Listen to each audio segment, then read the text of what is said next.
मंत्र्यांच्या खासगी सचिव पीए विशेष कार्यकारी अधिकाऱ्यांवर आता मुख्यमंत्री कार्यालयाचा वॉच। अधिकाऱ्यांच्या कामगिरीचा सातत्याने आढावा घेणार। अधिकाऱ्यांची उसनवारी तत्वावर भरती केलेल्या मंत्र्यांनाही चाप बसण्याची शक्यता।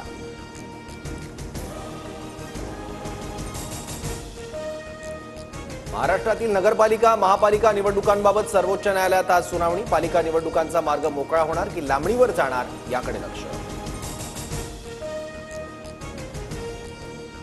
संतोष देशमुख हत्या प्रकरणातील 7 मागण्यांसाठी मस्साजोग ग्रामस्थांचं अन्नत्याग आंदोलन। जरांगे पाटील उपस्थित राहणार। मागण्यांची दखल न घेतल्यास 2 दिवसानंतर पाणी देखील बंद करण्याचा इशारा।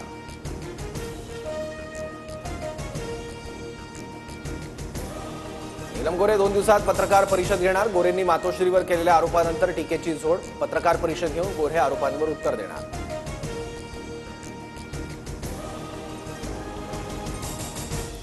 राज्यभरात 9 लाख लाडक्या बहिणींचं अनुदान बंद। छाननी प्रक्रियेदरम्यान लाभार्थ्यांची संख्या कमी। सरकारचे 1620 कोटी वाचले। एकापेक्षा जास्त योजनेच्या लाभार्थी महिलांना वगळलं।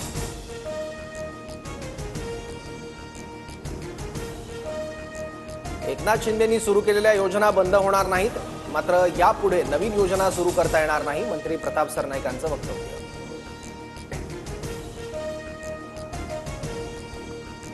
राज्य मंत्रिमंडळाची आज दुपारी 12 वाजता बैठक। विविध विषयांवर बैठकीत चर्चा होण्याची शक्यता।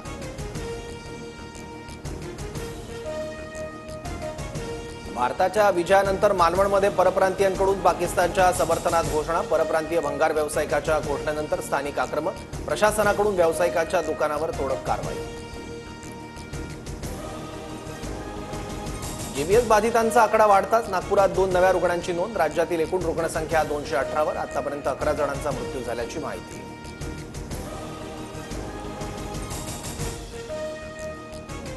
मागील आठवड्यापासून मुंबईतील तापमानवाढ कायम। 38.4 अंश सेल्सिअस कमाल तापमानाची नोंद। मुंबईसह ठाणे रायगड रत्नागिरी पालघर जिल्ह्यात उष्णतेच्या लाटेचा इशारा।